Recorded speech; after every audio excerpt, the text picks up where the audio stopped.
অনেক মানুষ আছে দেখবেন নির্বাচনে দাঁড়াইছে, অল্প কয়েক ভোটের কারণে হইতে পারে নাই। মানুষের কাছে বলে হইয়া গেছিলাম মানে, কিন্তু আল্লাহ হইতে দিল না। এইরকম বলে কি বলে না? বলে। তার মানে সে তার রিজিক সংকীর্ণতার কারণ হিসাবে আল্লাহ তাআলাকে দোষারোপ করে। এখন বলেন তো, আমাকে আপনাকে কেউ যদি বিনা কারণে কোনো বিষয়ে দোষারোপ করে, আমি আপনি যত দুর্বল হই না কেন, তার এই মিথ্যা অপবাদের জবাব আমি আপনি দিব কি দিব না? কেউ যদি আমার আপনার ব্যাপারে এমন কিছুর ব্যাপারে দোষারোপ করে যার সাথে আমার সম্পৃক্ততা নাই, এই রকম বিষয়ে যদি কেউ আমাকে দোষ দেয়, আমি যত দুর্বল হই না কেন, আমি প্রতিবাদ করব যে না, এই বিষয়ের সাথে আমার কোনো সম্পৃক্ততা নাই। যখন তারা বলে আমি সম্পদ সম্মানের উপযুক্ত, কিন্তু আমার রব আমাকে এইগুলা থেকে বঞ্চিত করেছে, অপমানিত করেছে, তাদের এই কথার জবাবে আল্লাহ তাআলা বলেন কাল্লা, কখনোই নয়। তার মানে তোমরা যেই ভ্রান্ত দাবি করতেছো যে তোমরা সম্পদ সম্মানের উপযুক্ত, কিন্তু আমি তোমাদেরকে এগুলা দেই নাই, বিষয়টা এমন নয়। বরং কোন কারণে রিজিক সংকীর্ণতার মুখোমুখি তোমরা হয়েছ, কোন কাজের কারণে তোমাদের সম্মান হানি হয়েছে, আল্লাহ তাআলা এইবার কারণগুলো বর্ণনা করে। আল্লাহ তাআলা বলেন তোমরা যেই দোষ দিচ্ছ, এই দোষ অহেতুক, এই দোষ ভ্রান্ত। তোমরা সম্মানের উপযুক্ত, আর আমি সম্মান তোমাদের দেই নাই, সম্পদ তোমাদের দেই নাই, আমি অপমানিত করেছি, এমনটা কখনোই নয়। বরং কেন রিজিক সংকীর্ণতা? আল্লাহ তাআলা বলেন বাল্লা তুকরিমুনাল ইয়াতীম। আল্লাহ রাব্বুল আলামিন, আমি যে আয়াতগুলো আপনাদের খেদমতে তিলাওয়াত করেছি, আয়াতগুলোর মধ্যে আল্লাহ তাআলা মূলত রিজিক সংকীর্ণতার 4টি কারণ আল্লাহ তাআলা বর্ণনা করেন। কয়টা কারণ? জোরে বলেন না কয়টা? তার মানে বোঝা যাচ্ছে এই 4 কারণ যার মধ্যে থাকবে, আল্লাহ তাআলা হয়তো তাকে রিজিক সংকীর্ণতায় পতিত করবে, প্রভাব প্রতিপত্তির অধিকারী হয়। তাহলে সে মনে করে, তাকে মনে হয় আল্লাহ তাআলা খুব ভালোবাসে। এইরকম মানুষ আপনাদের সমাজে তো মনে হয় নাই? আছে। দেখবেন নামাজ কালাম পড়ে না, মাদ্রাসা উলামায়ে কেরাম এগুলা দেখতে পারে না, কিন্তু অনেক বড় পদ আছে, অনেক টাকা পয়সা আছে। আবার মানুষের সামনে এরকমও বলা বলি করে, নামাজ কালাম পড়ে কি করো, আল্লাহর ভালোবাসা তো পাও নাই, সব টাকা পয়সা তো আমার, আল্লাহ আমারে কত ভালোবাসে, দেখছো গাড়ি বাড়ি টাকা পয়সা দেশে বিদেশে কোনো জায়গায় আমার অভাব নাই। তাহলে একদল মানুষ মনে করে সম্পদ সম্মান, এই জাগতিক টাকা পয়সা ধন দৌলত, এটা মনে হয় আল্লাহ তাআলার ভালোবাসার মাপকাঠি। আসলে কি বিষয়টা এমন বলেন তো? এই পৃথিবীতে যত বিলিয়নার মিলিয়নার ট্রিলিয়নার আছে, কেউ আমার মনে হয় না কারুনের মতো সম্পদওয়ালা হবে। কারুনের মতো সম্পদওয়ালা এই পৃথিবীতে কেউ আছে নাকি? একদল সুঠামদেহী যুবক দরকার হতো, তার স্বর্ণের যেই গোডাউন, এইটার চাবি বহন করার জন্য একদল সুঠামদেহী যুবকের প্রয়োজন হইত। কারুন এত ধন সম্পদের মালিক, আপনারা কি কেউ এই কথা বলবেন যে আল্লাহ কারুনরে খুব ভালোবাসে, এই জন্য টাকা পয়সা দিছিল এত? কেউ কি এইখানে আছেন যে তারে যদি বলা হয় আপনার একটা ছেলে হয়েছে, এক কাজ করেন, মাসে মাসে আপনাকে 500 টাকা 1000 2000 ভাতা দেওয়া হবে, শর্ত হইল আপনার ছেলেটার নাম রাখতে হবে কারুন, মাসে পাবেন 2000 টাকা? কেউ রাখবেন কারুন? কারুনের সম্পদ আছে, তার মানে এতটা ঘৃণিত যে আমাকে আপনাকে কেউ মাসিক ভাতা দিলেও ছেলের নাম কারুন রাখবো না। ফেরাউনের ক্ষমতা, কত ক্ষমতা আল্লাহ তাআলা তাকে দিছে। নমরুদ, কত ক্ষমতা আল্লাহ তাআলা তাকে দিয়েছে।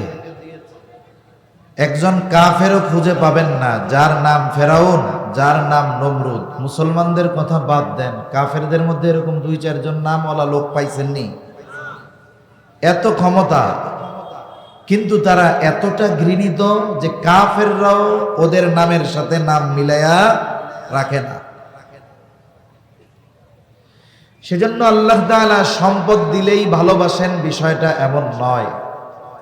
আবার টাকা পয়সা, ধন দৌলত, সম্পদ নাই, অভাব দরিদ্রতা, এই জন্য আল্লাহ তাআলা ভালোবাসেন না, বিষয়টাও আবার এমন নয়।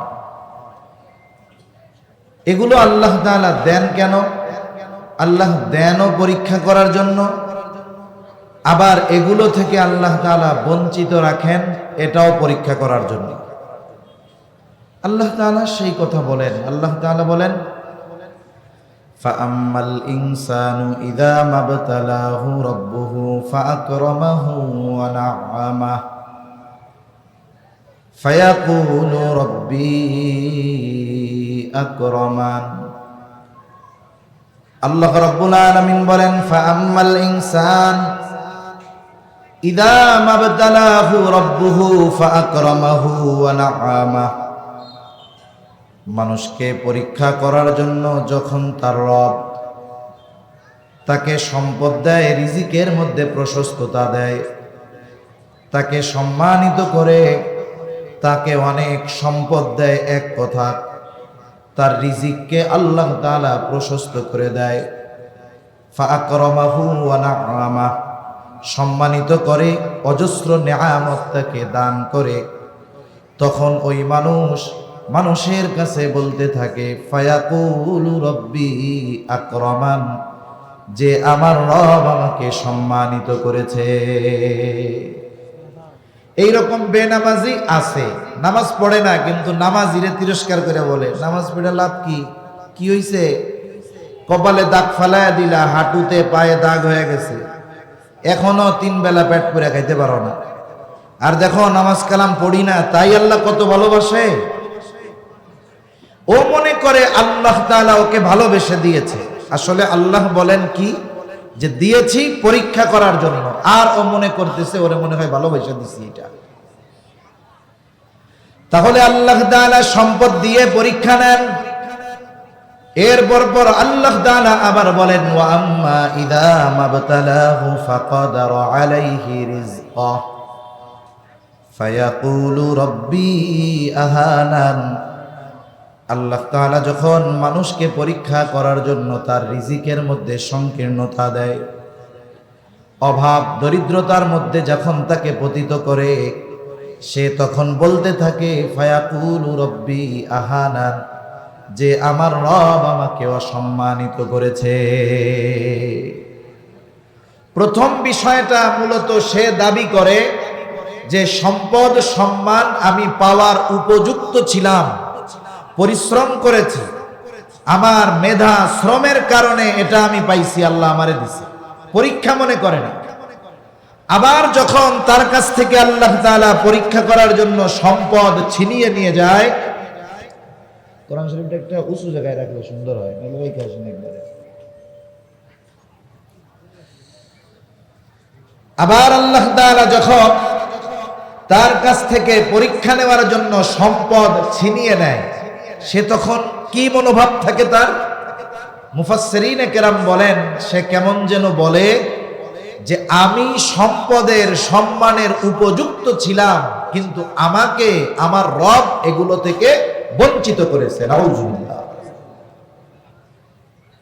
অনেক মানুষ আছে দেখবেন নির্বাচনে দাঁড়াইছে, অল্প কয়েক ভোটের কারণে হইতে পারে নাই, মানুষের কাছে বলে হইয়া গেছিলাম মানে, কিন্তু আল্লাহ হইতে দিল না। এইরকম বলে কি বলে না?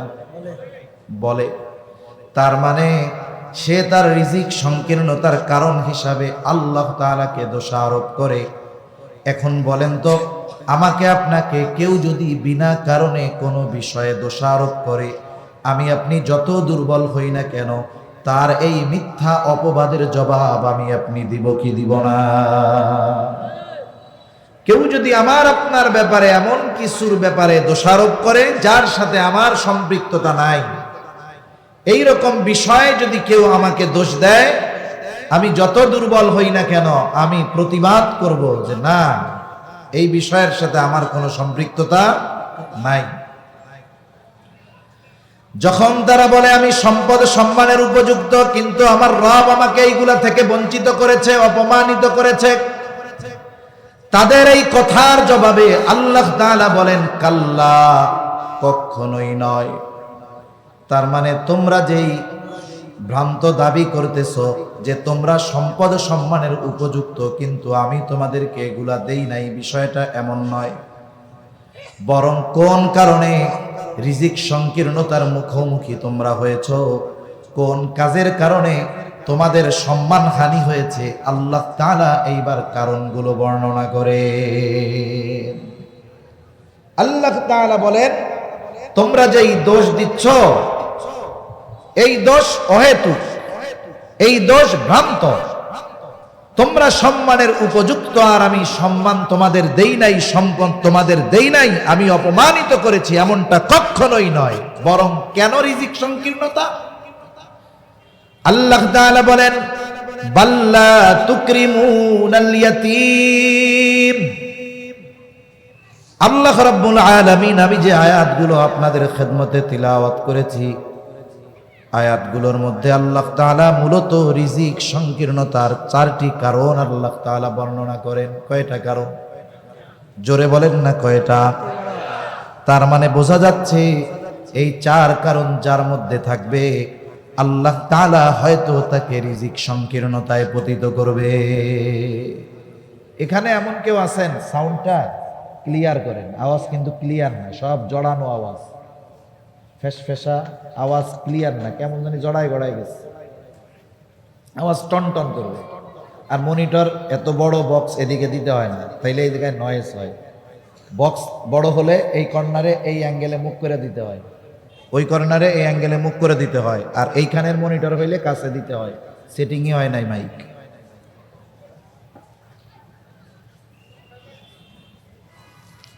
তাহলে রিজিক সংকীর্ণতার কারণ আল্লাহ তাআলা বলতেছেন। আওয়াজ তো ছাড়েন, ভাষায় দেন, আওয়াজ একেবারে পুরো টন টন করে ভাষায় দিবেন, কথা বলতে যেন কষ্ট না হয়, আর ইজি ক্লিয়ার কথা যেন আসে। তাহলে এখানে কি কেউ আছেন যে চান যে রিজিক সংকীর্ণ হোক? কথা বুঝেন নাই মনে হয়। আমরা কি কেউ চাই যে এই জাগতিক জগতে, দুনিয়াতে আমরা কেউ রিজিক সংকীর্ণতার মুখোমুখি হই? কেউ চাই? আমরা সবাই আল্লাহ তাআলার কাছে প্রশস্ত রিজিক চাই। এই জন্য আল্লাহ তাআলার কাছে দোয়া করি, আল্লাহুম্মা রযুকনা রিজকান ওয়াসিআ। আল্লাহ আপনি আমাদেরকে প্রশস্ত রিজিক দান করেন। কিন্তু আল্লাহ তাআলা যেই কর্মগুলোর কথা উল্লেখ করলেন, ওই কাজগুলো, ওই ত্রুটিগুলো যদি কোনো মানুষের মধ্যে পাওয়া যায়, তাহলে এই দুনিয়ায় সে রিজিক সংকীর্ণতার মুখোমুখি হয়ে যায়। আল্লাহ তাআলা রিজিক সংকীর্ণতার কারণ বর্ণনা করতেছেন। রিভার্ব আছে, এই তো বক্স চালাইতে হইলে ডিজিটাল মেশিন আনতে হবে, এগুলো মনে রাখবেন। বক্স কোনোদিন এইগুলো দিয়ে চলে না, সেজন্য সুন্দরভাবে সেটিং ফেটিং ঠিক মতো করতে হয়। তো সুন্দর মাহফিল আপনারা এরকম করছেন কেন? যার জন্য যেটা, এটা না দিয়ে 2টা মাইক 2 কর্নারে দিতেন, তাহলে আরো আওয়াজ সুন্দর হইত। এখন ওয়াজ মাঝে মধ্যে এনাদেরও করতে হয়, কিছু করার নেই। আয়োজক সবসময় চেষ্টা করে সর্বোচ্চ সুন্দর হোক, কিন্তু আয়োজক তো আর বুঝবে না। আয়োজক তো বুঝবে না যে আয়োজক বলবে সবচেয়ে ভালোটা নিয়ে আসবেন আপনি। এখন আয়োজক তো বলে দিচ্ছে ওনারা ওনাদেরটাই নিয়ে আসবে, এ হলো অভ্যাস। আর অনেক সময় সেটিং ভালো না হইলে, আওয়াজ ভালো মেশিন হইলেও ক্লিয়ার হয় না। 3-4 জায়গা থেকে আওয়াজ আসতেছে আমার কানে, শুধু বক্স আসবে, এই জায়গা থেকে পেছনের আওয়াজ পাচ্ছি, ওই দিকের একটা মাইকের আওয়াজ আসতেছে, এই জন্য গড়ায় যাচ্ছে, এরকম লাগতেছে আমার কাছে। তাহলে আল্লাহ তাআলা রিজিক সংকীর্ণতার কারণগুলো বলেন। 1 নাম্বার, আল্লাহ তাআলা তাদের ওই মিথ্যা অপবাদের জবাবে বলেন কাল্লা, কখনোই নয়, যে তোমরা ইকো দিবেন না, ইকো দিবেন না। আল্লাহ রাব্বুল আলামিন বলেন তোমরা যে বলতেছো তোমরা সম্মান সম্পদের উপযুক্ত, আমি আল্লাহ তোমাদেরকে বঞ্চিত করেছি, এমনটা কখনোই নয়। বরং কি 1 নম্বর আল্লাহ তাআলা বলেন বাল্লা তুকরিমুনাল ইয়াতীম, এক নম্বর কারণ তোমরা ইয়াতীমকে সম্মান করো না। ইয়াতীমকে সম্মান করার দ্বারা কি উদ্দেশ্য? অর্থাৎ তোমরা ইয়াতীমের হক আদায় করো না, ইয়াতীমের সাথে সদাচরণ করো না। এখন সম্মান তো তাকে করতে হয় যে বয়সে বড় হয়, তাকে সম্মান করতে হয়। কিন্তু বাস্তবতা হলো একটা ইয়াতীম তার ইয়াতীমের পরিচয় বহন করবে বালেগ হওয়া পর্যন্ত। তার মানে যেই নাবালেগের বাবা নাই, মা নাই, কেউ নাই, অথবা বাবা নাই, সে হলো ইয়াতীম। তাহলে ইয়াতীম তো ছোটই হয়, স্বাভাবিক বিষয়। তার মানে ইয়াতীমকে সম্মান করো না, এর দ্বারা উদ্দেশ্য হলো ইয়াতীমের সাথে সদাচরণ করো না, ইয়াতীমের হক তোমরা আদায় করো না। ইয়াতীমের হক আমাদের কাছে কি? এক নাম্বার, ইয়াতীম প্রথমত দুই ধরনের হয়। কয় ধরনের? একটু জবাব দেন না, কয় ধরনের? দুই ধরনের। এক ধরনের ইয়াতীম হলো ধনী ইয়াতীম, আর এক ধরনের ইয়াতীম হলো গরিব ইয়াতীম। নিঃস্ব ইয়াতীম, মিসকিন ইয়াতীম, যার বাবা তার জন্য কোনো সম্পদ রেখে যায় নাই। আর ধনী ইয়াতীম, বাবা মারা গেছে কিন্তু উত্তরাধিকার হিসাবে অঢেল সম্পদের মালিক সে। প্রথম বিষয় হলো ইয়াতীম ধনী হোক আর গরিব হোক, উভয় ইয়াতীমের সাথে সদাচরণ করতে হবে, ভালো ব্যবহার করতে হবে দুইজনের সাথেই। যার বাবা নাই কিন্তু সম্পদ আছে, ইয়াতীম, তার সাথে যদি খারাপ আচরণ করা হয়, ওই ইয়াতীমের অন্তরে ব্যথা আসবে। আহারে, আজকে যদি আমার বাবা বেঁচে থাকতো তাইলে আমার সাথে কেউ খারাপ আচরণ করতো না, আমাকে কেউ ধমক দিত না, আমাকে কেউ কষ্ট দিত না। আর গরিব ইয়াতীম, তার সাথে যদি কেউ খারাপ আচরণ করে, সে দুইটা জিনিস চিন্তা করবে, আহারে যদি আমার বাপ থাকতো আর যদি আমার সম্পদ থাকতো, তাহলে সমাজের মানুষ আমার সাথে কখনো খারাপ আচরণ করতো না।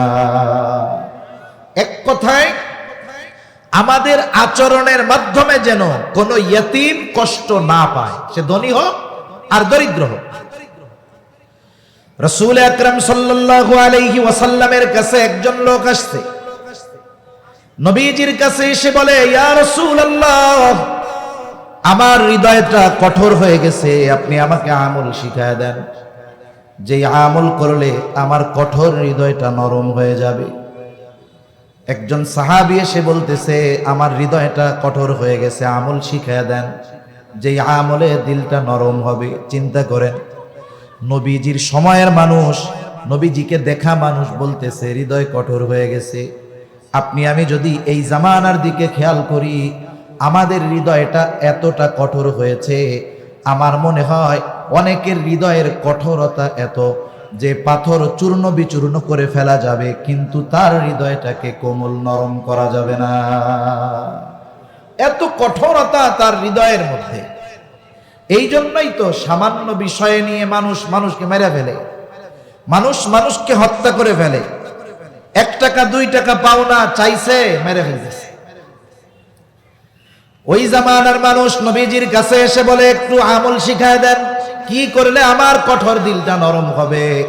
নবীজি বলেন, আমসাহ রাসাল ইয়াতীম ওয়া আতইমিল মিসকিন, তুমি ইয়াতীমের মাথায় হাত বুলায় দাও আর মিসকিনকে খানা খাওয়াও, তোমার দিলটা আল্লাহ তাআলা নরম বানায় দিবে। তাহলে ইয়াতীমের মাথায় হাত বুলায় দিলে আল্লাহ তাআলা কঠিন দিলকে নরম বানায় দেয়, কঠিন দিল নরম বানায় দেয়। আর যদি কারো দিল নরম না হয়, তাহলে তার কাছে মানুষ আসে না, বেড়ে না। তার কাছে মানুষ আসে না, বেড়ে না, এটা স্বাভাবিক বিষয়। রাসূল আকরাম সাল্লাল্লাহু আলাইহি ওয়াসাল্লামের কাছে কেন মানুষ এত ভিড়ত? কারণগুলোর মধ্যে একটা কারণ হলো, আমার আপনার রব নবীর প্রতি দয়া কইরা নবীর দিলটা নরম বানায় দিছিলেন। এই জন্য আল্লাহ তাআলা বলেন, ফাবিমা রাহমাতিন মিনাল্লাহি লিনতা লাহুম ওয়ালাউ কুনতা ফাযযান গালিযাল কলবি লানফাদ্দু মিন হাওলিক। আল্লাহ তাআলা বলেন, দয়া কইরা আপনার রব আপনার দিলটারে নরম বানায়া দিছে। আপনি যদি কঠোর স্বভাবের, রুক্ষ স্বভাবের হইতেন, আপনার হৃদয়ে যদি কোমলতা না থাকতো, লাং ফাদ্দু মিন হাউলি, তাইলে এরা আপনার পাশ থেকে সরে যাইতো, কাছে ঘেসতো না, কাছে আসতো না। আপনার দিল নরম, এই জন্য এরা আপনার কাছে একটু আসে। এরা তো অনেক সময় আদব বুঝে না, এদের দ্বারা অনেক উল্টাপাল্টা হয়ে যায়। সুতরাং আপনি রাগ হইয়েন না, ফাফু আনহুম মুস্তাগফির লাহুম। আপনার সাথে তারা যদি কোনো অন্যায় আচরণ কইরাই ফেলে, আপনি তো মাফ করবেনই করবেন, সাথে সাথে আল্লাহ তাআলার কাছে তাদের জন্য ক্ষমাও চাইবে। এজন্য স্বাভাবিকভাবে কোমল হৃদয়ের মানুষের কাছে আসে বেশি মানুষ। তা নবীজির কাছে আয়েশা বলল, কি করলে দিল নরম হবে? নবীজি বলেন, ইয়াতিমের মাথায় হাত বুলাও, মিসকিনদের খানা খাওয়াও। তাহলে এক নাম্বার ইয়াতিমের হক হলো ইয়াতিমের সাথে সদাচরণ করা, ভালো ব্যবহার করা। ইয়াতিমের সাথে কঠোর আচরণ করা এটা কোনো মুমিনের স্বভাব হতে পারে না। কারণ ইয়াতিমের সাথে খারাপ আচরণ করা এটা হলো আবু জেহেলের খাসলাত। আর ইয়াতিমের সাথে সদাচরণ করা এটা হলো মুহাম্মাদুর রাসূলুল্লাহ সাল্লাল্লাহু আলাইহি ওয়াসাল্লামের আমল। আবু জেহেল কি করত? ইয়াতিমদের হক মাইরা খাইত।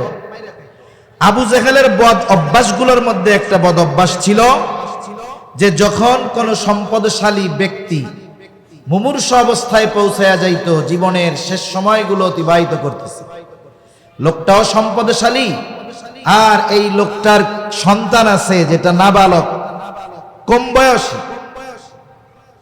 তার মৃত্যুর পরে তার সম্পদ এবং সন্তানের দেখভাল করার কেউ নাই। এই রকম লোক খুঁজা আবু জেহেল তার কাছে গিয়া বলতো, তুমি তো মইরাই যাইবা, তুমি মারা যাওয়ার পরে তোমার রেখে যাওয়া সম্পদ, তোমার সন্তান, এদের অবস্থা কি হবে? মানুষে তো সব লইয়া যাইব। এক কাজ করো, সবার সামনে তুমি তোমার সন্তান এবং সম্পদের অভিভাবক হিসাবে আমার নামটা ঘোষণা করে দাও।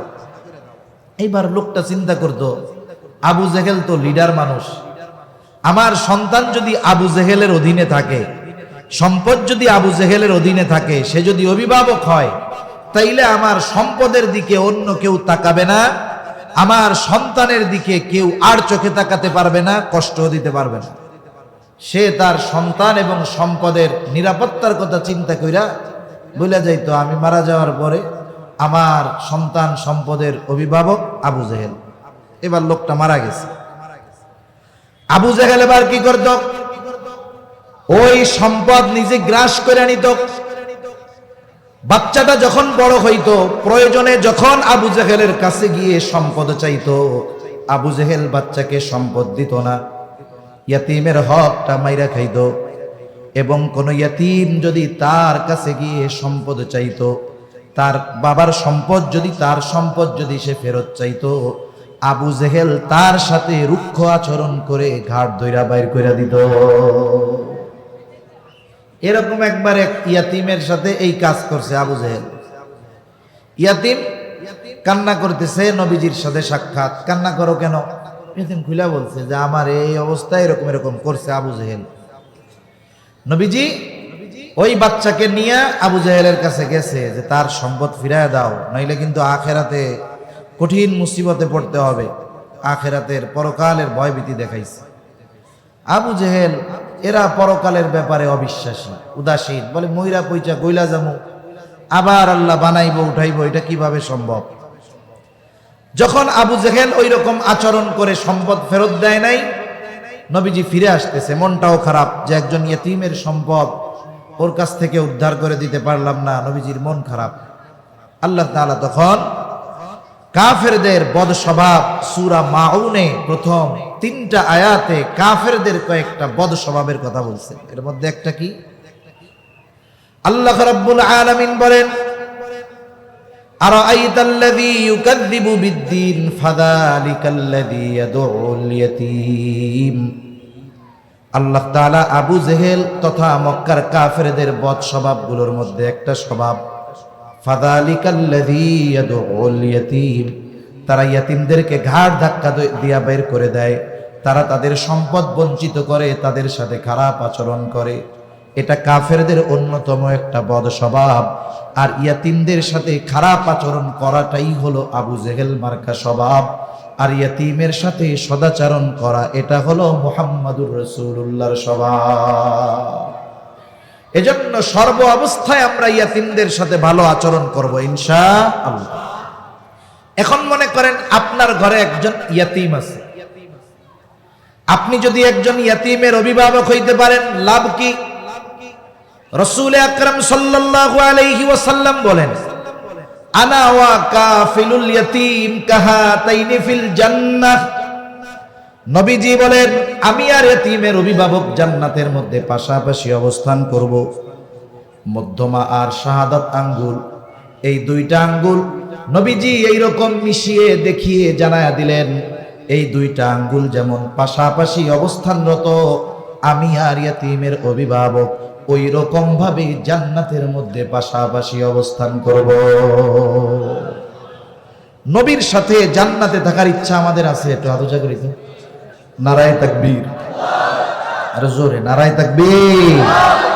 আপনার নবীর সাথে জান্নাতে থাকতে পারা এটা সবচেয়ে বড় নেয়ামত। একটা ঘটনা শুনাই আপনাদের, গল্প। শাইখুল ইসলাম আল্লামা শাহ আহমদ শফি রহমাতুল্লাহি আলাইহি, ওনার সফর হবে 2013 সালের দিকে আর কি, শাপলার ঘটনার আগে। তখন হুজুরও অনেক জায়গায় সফরে গেছেন, বার্ধক্যকাল বয়স এরকম হওয়ার পরেও কষ্ট করে গেছেন। হুজুরের সফর হবে টেকনাফ, চট্টগ্রাম থেকে টেকনাফে প্রোগ্রাম হবে। গোটা কক্সবাজারের মধ্যে সরগরম যে হযরত আসবে, বিশাল আয়োজন, ওলামায়ে কেরাম আয়োজন করতেছেন। এখন এক শিল্পপতি দেখছে, জিজ্ঞাসা করছে, এত বিশাল আয়োজন কি জন্য? বলে শাইখুল ইসলাম এখানে আসবে এই জন্য। লোকটার টাকা পয়সার অভাব নাই। লোকটা বলতেছে যে আমি আপনাদের এই আয়োজন কত খরচ হবে একটু জানতে চাই। বলে কত? বিভিন্ন এলাকা থেকে মেহমানরা আসবে, খাওয়া দাওয়ার ব্যবস্থা, মাইকিং, লাইটিং, প্যান্ডেলিং সব মিলিয়ে 14-15 লক্ষ টাকার একটা বাজেট হবে আর কি, এরকম হইতে পারে।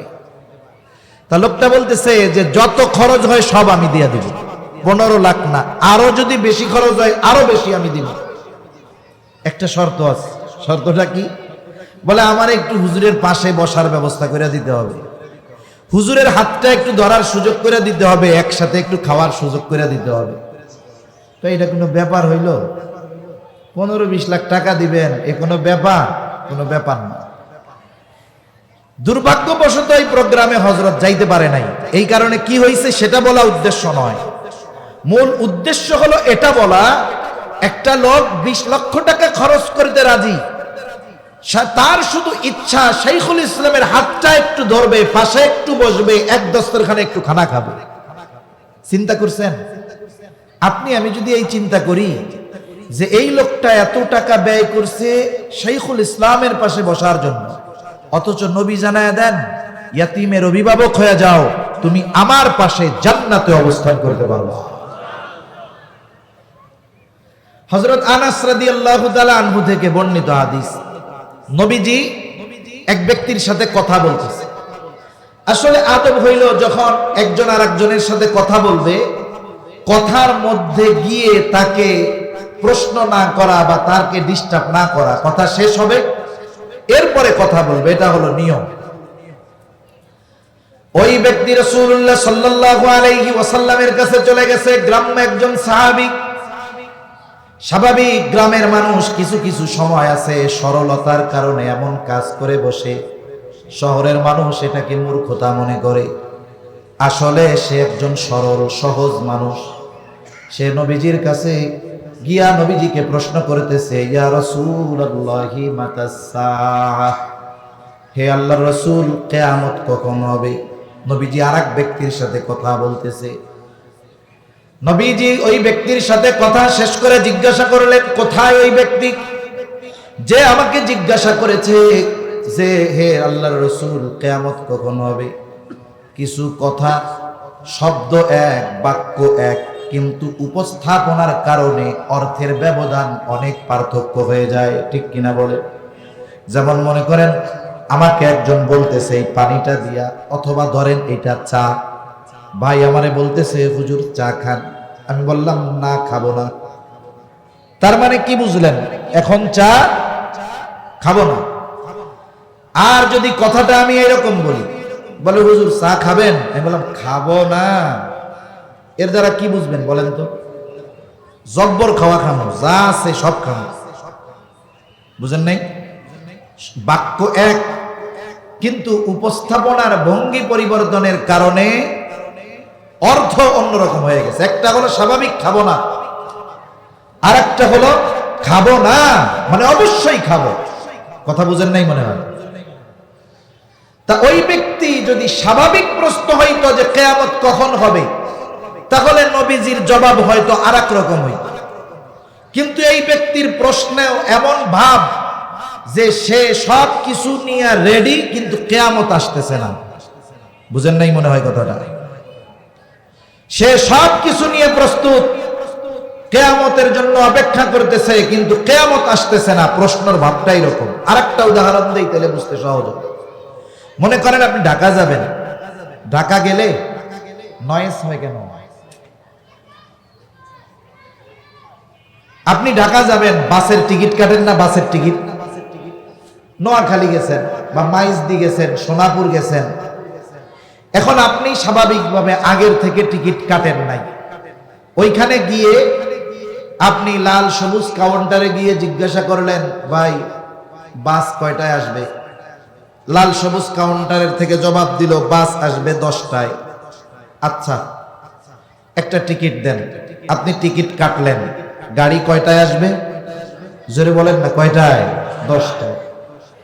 এখন 10টা বেজে পার হয়ে 11টা বেজে গেছে, গাড়ির খবর নেই। আপনি কি বসে থাকবেন নাকি? কাউন্টারদারা যে জিজ্ঞাসা করবেন না? এইবারও জিজ্ঞাসা করলেন বাস কখন আসবে। টিকিট কাটার আগে জিজ্ঞাসা করেছেন বাস কখন আসবে। টিকিট কেটেছেন, সময় পার হয়ে গেছে, বাস আসে না, আবার জিজ্ঞাসা করলেন বাস কখন আসবে। বলেন তো, এই একই প্রশ্ন, একই শব্দ, একই বাক্য, কিন্তু উদ্দেশ্যের তফাৎ আছে না নাই? বাচন ভঙ্গিটাও ভিন্ন হবে। তখনের প্রশ্ন হলো আপনি তার কাছ থেকে খবর জানতে চাইছেন যে কখন আসবে, আর এখনের প্রশ্নের মধ্যে এই কথাগুলো আছে। ধর্মিয়া টিকিট কেটে পয়সা রয়েছি, 10টা বাজে গেছে, এখনো গাড়ি আসে না কেন? এটাই তো মূল কথা নাকি? এটাই মূল। তা ওই ব্যক্তির বলার ভাব এইরকম যে আমি কিয়ামতের জন্য প্রস্তুত, কিয়ামত কখন আসবে তার বলার ভাবটা এরকম। নবীজি এই জন্য পাল্টা তাকে প্রশ্ন করলেন, মা আ'দাত্তা লাহা, তুমি কিয়ামতের জন্য কি পাথেয় সংগ্রহ করছো? লোকটা এবার জবাবে বলে, আমি আল্লাহ এবং তার রাসূলকে ভালোবাসি। নবীজি বলেন, আল মারউ মা'a মান আহাব্বা, যে যাকে ভালোবাসে তার সাথে অবস্থান করবে। এই কথা বলার পর লোকটা বাড়ির দিকে হাঁটা শুরু করলো। একটু দেখেন প্রশ্ন ছিল কি, কিয়ামত কখন হবে? সর্বশেষ জবাবে গিয়ে ঠেকছে কি, যে যাকে মোহাব্বত করে তার সাথে অবস্থান করবে। লোকটা চলে গেছে। হযরত আনাস রাদিয়াল্লাহু তাআলা আনহু বলেন, নবীজির মুখে এই কথা শ্রবণ করবার পর যে যাকে মোহাব্বত করে তার সাথে অবস্থান করবে, এই কথা শুনে, ইসলাম গ্রহণের পরে এই কথা শুনে আমরা যতটা খুশি হয়েছি, ইসলাম গ্রহণের পরে আর কোনো কথার দ্বারা এত খুশি হই না। সাহাবায়ে কেরাম নবীর সাথে জান্নাতে থাকতে পারার সুসংবাদকে মনে করেছেন ইসলাম গ্রহণের পরে সবচাইতে বড় সুসংবাদ। ওই সুসংবাদ আমাদের জন্য আছে। নবীজিও বলে গেছেন যে ইয়াতীমের অভিভাবক হয়ে যাও, তাহলে ইয়াতীমের আমার সাথে জান্নাতে অবস্থান করতে পারবো। সুবহানাল্লাহ। এজন্য ইয়াতীমের অভিভাবকত্ব গ্রহণ করা দরকার। একটা মানুষ, সে হয়তো একজন ইয়াতীমের পরিপূর্ণ দায়িত্ব নিতে পারবে না, এত সম্পদ তার নাই। আপনি মাদ্রাসায় আইসা মুহতামিম সাহেবকে বলেন, হুজুর আমি একটা ছেলের দায়িত্ব নিতে চাই, যদি পরিপূর্ণ সামর্থ্য না থাকে, আপনি বলেন হুজুর ইয়াতিমের যত জামা লাগে 1 বছরে আমি দিয়া দিব, যত সাবান তেল লাগে আমি দিয়া দিব, যত লুঙ্গি লাগে আমি দিয়া দিব, একটা অংশেরও যদি অভিভাবক হওয়া যায়, আশা করা যায় নবীজির সাথে জান্নাতে থাকার সুযোগ আমাদের হয়ে যাবে। এই কাজটা করা কঠিন না। কয় টাকার আর তেল পানি লাগে, কয় টাকার আর সাবান লাগে, এতটুক দায়িত্ব নেন, কাজ হয়ে যাবে। আর যার ঘরে ইয়াতিম আছে তাদের জন্য নবীজি বলেন ওই ঘর কতই না উত্তম ঘর, যেই ঘরে একজন ইয়াতিম আছে আর তার সাথে সদাচরণ করা হয়। নবীজি বলেন ওই ঘর কতই না নিকৃষ্ট ঘর, যেই ঘরে একজন ইয়াতিম আছে আর তার সাথে অসদাচরণ করা হয়। বুজুর্গানে দিন বলেন এর দ্বারা উদ্দেশ্য হলো যেই ঘরে ইয়াতিম আছে তার সাথে যদি সদাচরণ করা হয়, আল্লাহ তাআলা বরকত রহমত দিয়ে ওই ঘর ভরপুর করে দেয়। আবার যেই ঘরে ইয়াতিম আছে তার সাথে যদি অসদাচরণ করা হয়, আল্লাহ তাআলা ওই ঘর থেকে রহমত এবং বরকত উঠায় নিয়ে যায়। এজন্য যাদের ঘরে ইয়াতিম আছে সদাচরণ করা চাই। এতে লাভ হবে যেই ঘরওয়ালা ইয়াতিমকে লালন পালন করতেছে তার। আবার অনেক সময় তো বিপরীত এমনটাও হয়, ইয়াতিমের সাথে সদাচরণ তো বহুদূর, অনেক মানুষ আছে ইয়াতিমকে তার হক বঞ্চিত করে, ইয়াতিমের সম্পদ অন্যায়ভাবে দখল দিয়ে দেয়। আছে না এরকম? অনেকে আছে। বড় ভাই মারা গেছে, 2 ভাই, বাবা অনেক সম্পদ রাইখা গেছিল, বড় ভাইয়ের ছেলেটা নাবালক। এখন চিন্তা করে যে শহরে যেই জমিটা আছে এটা তো মাত্র 3 শতক, তাইলে আমাদের 2 ভাইয়ের 2 ভাগ হয়ে যাইতো, 1.5 শতক 1.5 শতক পাইতাম। এটা না হইতো বাড়ি, না হইতো ঘর, কিছুই হয় না। এখন কি করা যায়? ওই যে ভাতিজা, ভাই মারা গেছে, ছোট বাচ্চা, জানেও না বাবার কি সম্পদ আছে, এইবার ওইটারে ভুলভাল বুঝাইয়া ওই শহরের জমিটা দখল দেয়। ওই জায়গার 1 শতক মাঠের জমির দাম হইল 100 শতক কেনা যাবে 1 শতক দিয়া। 3 শতক দিয়ে সুন্দর মতো মার্কেট বাড়ি বানায় কয় আলহামদুলিল্লাহ, পোলাপানের আর টেনশন নাই। আছে না এরকম আল্লাহর বান্দা? ইয়াতিমের সম্পদ মাইরা খাইয়া সম্পদ গড়ে মনে করতেছে যাহা আমার আর টেনশন নাই, আমার পোলাপানের দিনকাল ভালোই যাইবে। স্বাভাবিকভাবে অন্যায়ভাবে কারো সম্পদ ভক্ষণ করা এটা তো হক নষ্ট করাই, কিন্তু ইয়াতিমের সম্পদ ভক্ষণ করা এটা আরো বেশি বিপজ্জনক।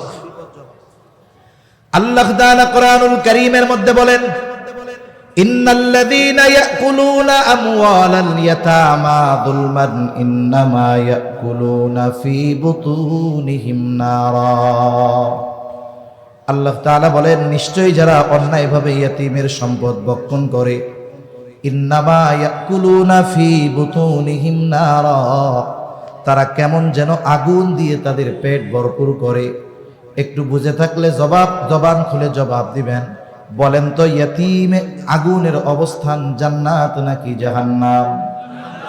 আল্লাহ তাআলা বলেন ওয়াসায়াসলাউনা সাঈরা, ইয়াতিমের সম্পদ যারা ভক্ষণ করেছে, পেট আগুন দিয়ে যারা ভরপুর করেছে, অচিরেই তাদের আবাসস্থল হবে জাহান্নাম। এজন্য কারো কাছে যদি ইয়াতিমের সম্পদ থাকে, খবরদার এই সম্পদ আমরা ভক্ষণ করব না, বরং ইয়াতিমের হক তাকে ফিরাইয়া দিব। বেশি আর বলা যাবে না, সময় কম। তাহলে আল্লাহ তাআলা রিজিক সংকীর্ণতার 4টি কারণ বলছেন। কয়টি কারণ? জবান খুলে কর। 1 নাম্বার কারণ যে তোমরা ইয়াতিমের সাথে সদাচরণ করো না, ইয়াতিমকে সম্মান করো না, অর্থাৎ ইয়াতিমের সাথে ভালো ব্যবহার করো না, ইয়াতিমের অভিভাবকত্ব গ্রহণ করো না, উল্টা কি করো? ইয়াতিমের সম্পদ ভক্ষণ করো। তোমার সম্পদ কাগজে কলমে থাকবে ঠিক, কিন্তু তুমি ভোগ করতে পারবা না। 2 নাম্বার আল্লাহ রাব্বুল আলামিন বলেন ওয়ালা তাহাদ্দুনা আলা তুআমিল মিসকিন। আল্লাহ তাআলা বলেন তাদের 2 নাম্বার খারাপ অভ্যাস হইল তারা অন্যকে মিসকিনদের খাদ্য দানে উৎসাহ দেয় না। এখানে দ্বিতীয় বিষয়টা উল্লেখ করার মাধ্যমে প্রথম বিষয়টা এর মধ্যে পাওয়া যায়, যেমন 2 এর মধ্যে 1 আছে না নাই? আল্লাহ তাআলা বলেন তারা অন্যকে উৎসাহ দেয় না, তার মানে মূল কথা হলো তারা মিসকিনদের নিজেরাও খানা দেয় না, অপরকেও খানা দিতে উৎসাহ প্রদান তো করেই না, বরং নিরুৎসাহিত করে। খানা খাওয়ানো এটা তো একটা ফজিলতের কাজ, মানুষকে খানা খাওয়ানো ফজিলতের কাজ। একজন দরিদ্র মানুষ সেও যদি আল্লাহর সন্তুষ্টির জন্য একজন ধনীকে খানা খাওয়ায়, বলেন তো ফজিলত আছে না নাই? নবীজির কাছে এক ব্যক্তি আসছে, এসে প্রশ্ন করতেছে, ইয়া রাসূলুল্লাহ, হে আল্লাহর রাসূল, ইসলামের মধ্যে সর্বোত্তম আমল কোনটা? আইয়ুল ইসলামি খাইর, ইসলামের মধ্যে সর্বোত্তম আমল কোনটা? নবীজি ছিলেন উম্মতের রুহানি ডাক্তার। একই প্রশ্নের জবাব ব্যক্তির ভিন্নতায় নবীজি অনেক সময় জবাবও ভিন্ন প্রকার দিতেন। এই প্রশ্নের জবাবে এই ব্যক্তির ব্যাপারে নবীজি বললেন, তুতঈমুত তুআম ওয়া তাকরাউস সালাম আলা মান আরাফতা ওয়া মান লাম তারিফ। নবীজি বলেন, তুমি মানুষকে খানা খাওয়াও আর পরিচিত অপরিচিত সবাইকে বেশি বেশি সালাম দাও। এখানে নবীজি খানা খাওয়ানোর কথা বলছেন, কোন স্তর বিন্যাস করেন নাই, ক্লাসিফিকেশন করেন নাই, এমনটা বলেন নাই যে তোমরা শুধু গরিবরাই খাওয়াইবা, ধনীকে খাওয়াতে পারবা না, এমনটা বলেন নাই। এর দ্বারা এটাই বোঝা যায় আল্লাহর সন্তুষ্টির জন্য যাকেই খানা খাওয়ানো হোক ফজিলত আছে না নাই বলেন? আমাদের দেশেও অনেক ধরনের খানা খাওয়ানো হয়। অনেকে খানা খাওয়ায়, দাওয়াত দেয় স্বার্থের জন্য, খানা খাওয়াবে ফজিলত, দাওয়াত দিছে, বিয়ের দাওয়াত, বউবাতের দাওয়াত, অলিমার দাওয়াত, দেয় কি দেয় না? দাওয়াত শুধু দেয় না, দিয়া টেবিলটাও পাইতে রাখে। একাম আসেনি আপনাকে ওইদিকে? এটা হলো ডিজিটাল মিসকিনগিরি, স্মার্ট মিসকিন, বুঝেন নাই? ইনি কি স্মার্ট মিসকিন। খাওয়াইয়া টাকা নিতে হবে কেন? আপনি লেখা দিবেন দাওয়াত দেওয়া হয়েছে আল্লাহর জন্য, খাইবেনও আল্লাহর জন্য। কার্ডের মধ্যে লেখা দিবেন নো গিফট গ্রান্টেড, কোন গিফট উপহার সামগ্রী গ্রহণ করা হবে না, দাওয়াত দিছি খাইয়া চলে যাবে। কিন্তু এখন চিন্তা করে, এটা একটা বড় বিজনেস, কিন্তু ব্যবসা। দাওয়াত দিছি এই বাজারে, খাইয়া দাইয়া 1000 টাকার কম কি কেউ দিবে? বুঝেন নাই? হিসাব করে দেখা গেল 3 লাখ খরচ হয়েছে, 5 লাখ উঠছে, লাভ কত? এ ব্যবসা বাণিজ্য মার্কা খাওন। এই ধরনের দাওয়াত যদি কেউ কবুল না করে, যেই দাওয়াতে উদ্দেশ্য এটা যে খাওয়াইয়া উল্টা টাকা নিবে, এক মুসলিমের উপরে অপর মুসলমানের হক আছে, দাওয়াত দিলে দাওয়াত কবুল করা। এখন দাওয়াত দিয়া যদি সে এই উদ্দেশ্যেই করে যে এইখানে দাওয়াত দিয়া খাওয়াইয়া টেবিল পাইতে টাকা নিবে, তাহলে এই দাওয়াতে যদি না যায় তার গুনাহ হবে না। কারণ আসলে কি এটা কি দাওয়াতি না ডাকাতি? জোরে বলেন তো। ডিজিটাল ডাকাতি কত ধরনের আছে, এগুলো বলতে গেলে অন্যদিকে চলে যাইতে হবে। আপনি যাকেই খাওয়ান, দরিদ্র হোক, গরিব হোক, অসহায় হোক, ধনী হোক, খাওয়াবো কার জন্য? অনেকে প্রতিবেশীরে খাওয়ায়, গরিব মানুষ, খাওয়াইয়া আবার আশা করে যে ওর দ্বারা আমি যেন এই উপকারগুলো পাই। অনেকে আবার চিন্তা করে যে খাওয়াইলাম, এই তোরে কালকে খাওয়াইলাম, এই কাজটা করতে বললাম, তুই করলি, আছে না নাই? তার মানে আপনি খাওয়াইছেন স্বার্থের জন্য। কোন খাওয়ানো যদি স্বার্থের জন্য খাওয়ানো হয়, কোনো প্রতিদান নাই। খাওয়াইতে হবে কার জন্য? আল্লাহ তাআলা সেই জন্য বলেন খাওয়ানো দরকার আল্লাহর জন্য। ইন্নামা নুতঈমুকুম লিওয়াজহিল্লাহ লা নুরিদু মিনকুম জাযাআন ওয়ালা শুকুরা। ছেলের অলিমায় দাওয়াত দিয়েছেন, নিয়ে আসছে, টাকা দিতে চায়। আপনি বলেন নুতঈমুকুম লিওয়াজহিল্লাহ, খাওয়াইছি কার জন্য? যেহেতু আল্লাহর জন্য খাওয়াইলাম, লা নুরিদু মিনকুম জাযাআন ওয়ালা শুকুরা, খাওয়ানোর প্রতিদান বিনিময় তো চাই না, ওয়ালা শুকুরা, খেয়ে আমাকে ধন্যবাদ দেওয়া লাগবে না, আমার কৃতজ্ঞতাও প্রকাশ করা লাগবে না, কারণ আমি খাওয়াইছি একমাত্র আল্লাহ তাআলার জন্য। যদি আল্লাহর জন্য খানা খাওয়ানো হয়, যাকেই খাওয়ানো হোক, ফজিলত আছে। তাহলে দেখেন, সাধারণভাবে খানা খাওয়ানো ফজিলতের কাজ। যার খাবারের প্রয়োজন নাই তাকেও যদি আল্লাহর জন্য খাওয়ানো হয়, ফজিলত। বলেন তো, যার খাবার প্রয়োজন তাকে যদি খাওয়ানো হয়, সওয়াব বেশি না কম?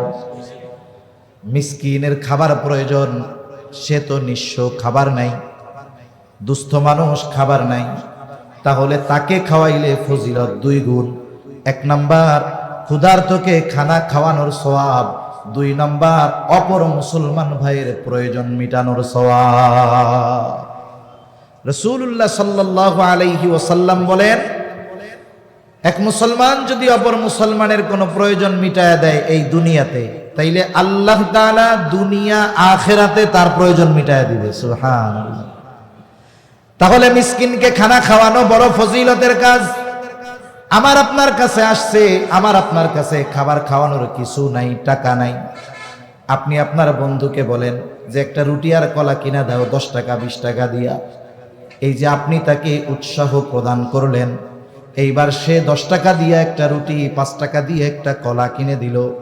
সে টাকা ব্যয় করে যেই সওয়াব পাইল, আপনি শুধু তাকে উৎসাহ দিয়ে সমপরিমাণ সওয়াবের মালিক হয়ে গেলে।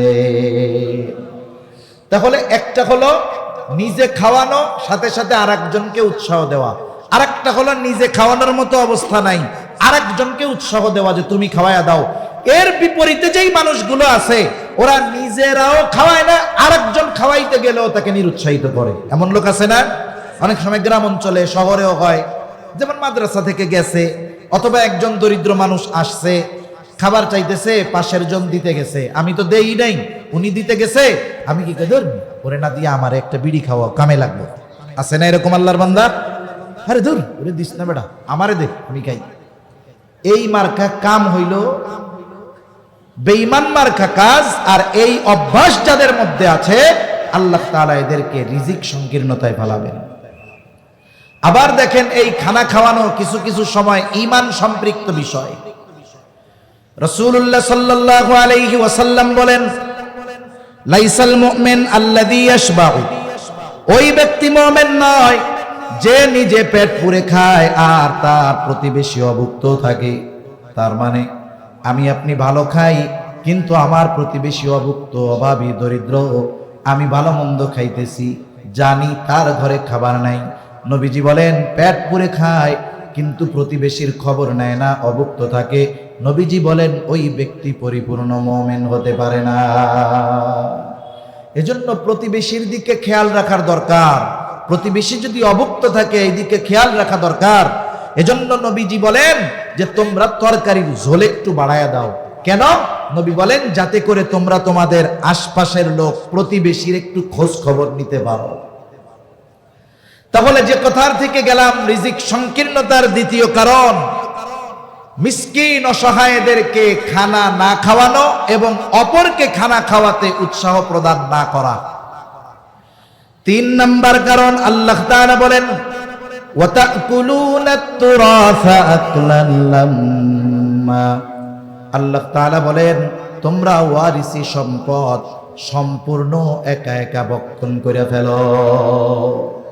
আমাদের সমাজে অনেক ভাই আছে বোনদেরটা খেয়ে ফেলছে। এরকম ভাই তো আলহামদুলিল্লাহ আপনাদের এদিকে নাই মনে হয়। আছে কত সম্পর্ক, বাপ মারা গেছে অনেক আগে, 2টা বোন বিবাহ দিয়ে দিয়েছে।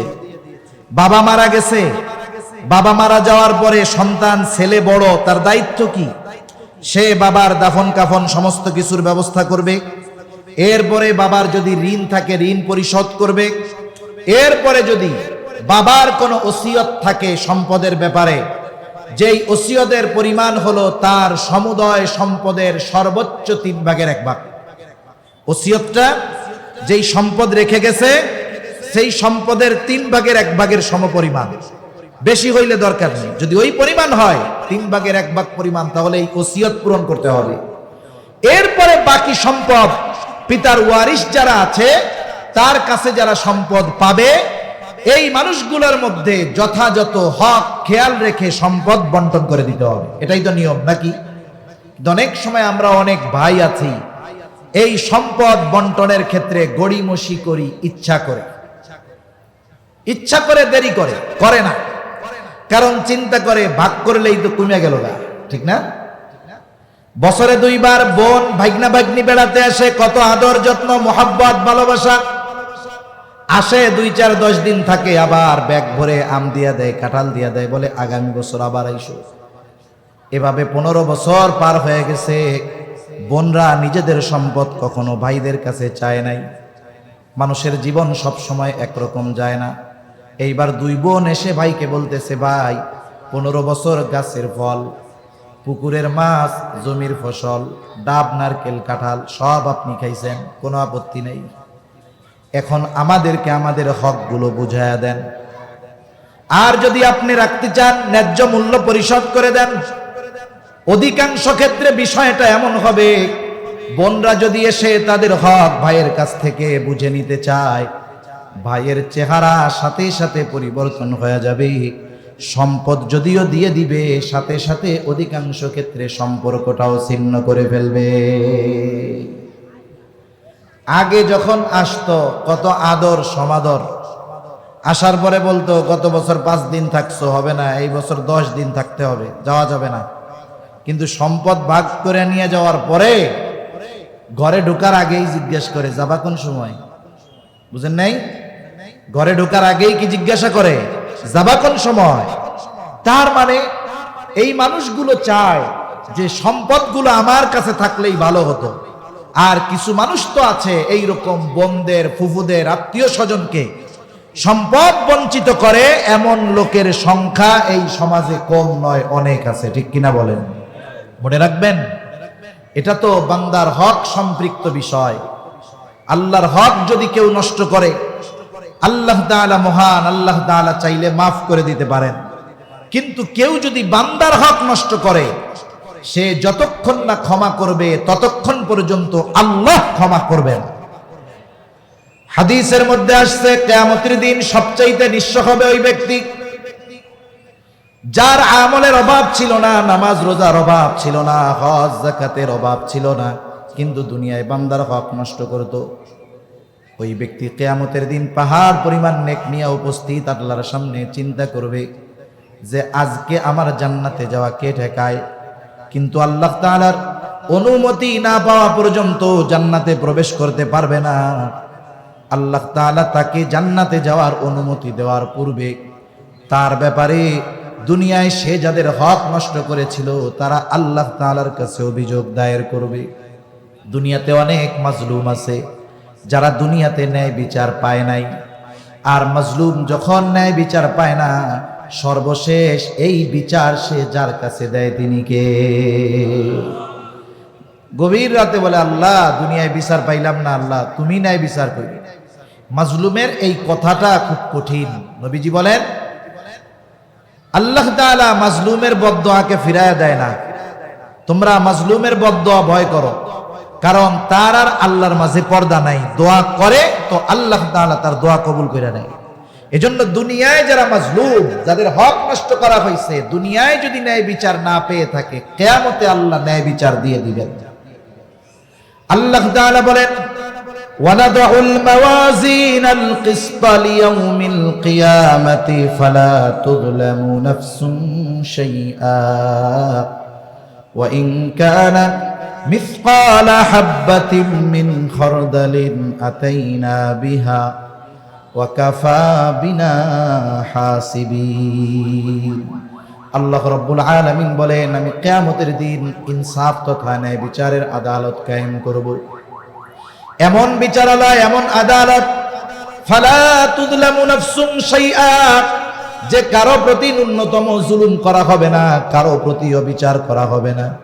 ওয়া ইন কানা মিসকালা হাববাতিন মিন খারদালিন আতাইনা বিহা, কেউ যদি দুনিয়ায় কোনো সরিষা দানা পরিমাণ আমল করে থাকে, আমলটা ভালো হোক আর মন্দ হোক, আল্লাহ তাআলা বলেন আতাইনা বিহা, ওই আমল সহ তাকে হাজির করা হবে। শুধু তাই না, হিসাব নেওয়া হবে। এত মানুষের হিসাব আল্লাহ তাআলা কেমনে নিবেন? আল্লাহ তাআলা বলেন, কাফা বিনা হাসিবিন, হিসাব নেওয়ার জন্য আমি আল্লাহ নিজেই যথেষ্ট। ওই দিনের ওই বিচারালয়ে যখন বিচার দেওয়া হবে, আল্লাহ তাআলা এবার জিজ্ঞাসা করবে, এই কাম করছিলানি? ওর সম্পদ বা যাই জমি জাতি এগুলো দখল দিছিলানি? ওই দিন তো আর মিথ্যা কথা বলতে পারবে না। সে তখন স্বীকার করবে, হ্যাঁ এটা আমি করছিলাম। এবার একের পর এক অভিযোগকারী আসবে, আর ওকে বলা হবে হক আদায় করো। ও বলবে, আল্লাহ এটা তো দুনিয়া না, দুনিয়া হলে তার সম্পদটাকে দিয়ে দিতাম, টাকা পয়সা দিয়ে দিতাম, এখন কোথার থেকে দিব? বাদী বলবে আল্লাহ দুনিয়া না, দুনিয়ায় আমার টাকা নিছিল, এখন টাকা লাগবে না। দুনিয়ায় আমার জমি নিছিল, এখন জমি লাগবে না। আমার এখন যেটা লাগবে সেটা দিয়েই ঋণ শোধ করে দেখ। ওর যে সওয়াব আছে ওই সওয়াব থেকে, নেকি থেকে আমার হক আদায় করে দিক। এইবার লোকটা নেকি দিয়ে দিয়ে হক আদায় করতে থাকবে। এক সময় হক আদায় করতে করতে তার সব নেকি শেষ হয়ে যাবে, কিন্তু অভিযোগকারী এখনো আছে।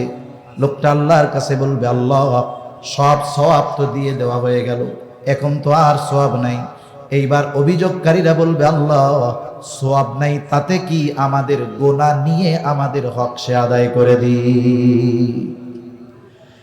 এইবার ওই লোকটা মানুষের গুনাহ নেওয়া লাগবে দুনিয়ায় তাদের হক নষ্ট করার কারণ।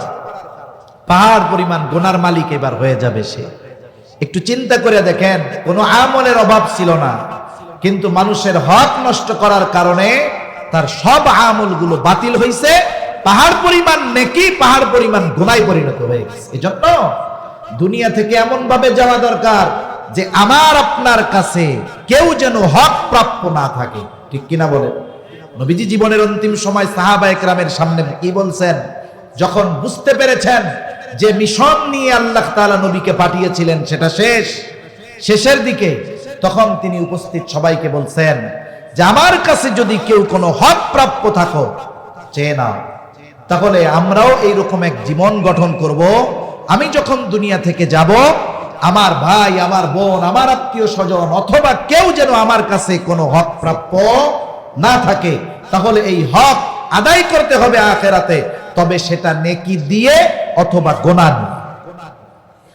4 নম্বর কারণ আল্লাহ তাআলা বলেন ওয়া তুহিব্বুনাল মালা হুব্বান জাম্মা, পরিপূর্ণ মালের মহব্বত।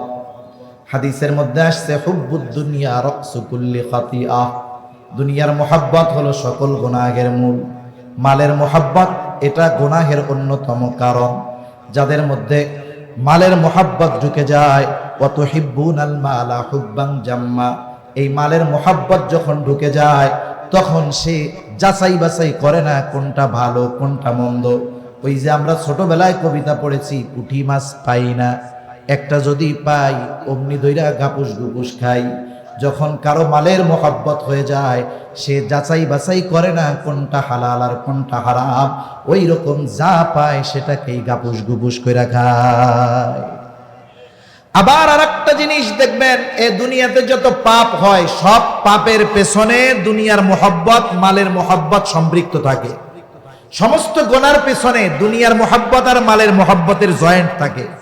রাজনৈতিক হত্যাকাণ্ড, সুদ, ঘুষ, মিথ্যাচার, ওজনে কম দেওয়া সহ যত পাপ একটু খুঁজবেন পেছনে কি, মালের জন্য অথবা দুনিয়ার জন্য, ঠিক কিনা কম? এজন্য দুনিয়া এটা দরকার কতটুক, বলে নৌকা চলার জন্য তো পানি দরকার। এখন পানির উপর দিয়ে নৌকা চলবে, তাহলে তো নৌকা চলবে না। এখন ওই পানি যদি নৌকার মধ্যে ঢুকে তাহলে নৌকা আর উপরে থাকবে না, ডুবে যাবে। দুনিয়ায় চলার জন্য সম্পদ দরকার, তবে দিনকে বাদ দিয়ে যদি কেউ দুনিয়া উপার্জন করতে যায় তাহলে তার আমও যাবে সালাও যাবে, ঠিক কিনা বলেন? এখন আসেন, এই যে 4 জিনিসের কথা আল্লাহ বললেন, যে তারা বলে যে আমরা সম্পদ সম্মানের উপযুক্ত, কিন্তু আমাদেরকে আল্লাহ রিজিক সংকীর্ণতায় ফালায়া দিলেন, আমরা যোগ্য ছিলাম। আল্লাহ বলে না, তোমরা ইয়াতিমদের সাথে ভালো আচরণ করো না, তোমরা মিসকিনদেরকে খানা খাওয়াও না, তোমরা ওয়ারিসি সম্পদ সব নিজেরা ভক্ষণ করো, সাথে সাথে মালের মহব্বত তোমাদের বেশি, এই জন্য তোমাদেরকে আমি আল্লাহ দুনিয়ায় রিজিক সংকীর্ণতায় ফালায়া দিছি। এখন বলেন, এই ত্রুটিগুলো যদি আমাদের মধ্যে থাকে আমরা কি রাখবো না বাদ দিয়া দিব? কারা কারা বাদ দিব? হাত উঁচা করেন। নারায়ে তাকবীর, নারায়ে তাকবীর। এই যে মাদ্রাসা, এখানে 20 বছর আগেও নাকি মানুষ সন্ধ্যা লাগলেই চলতে ভয় পাইত।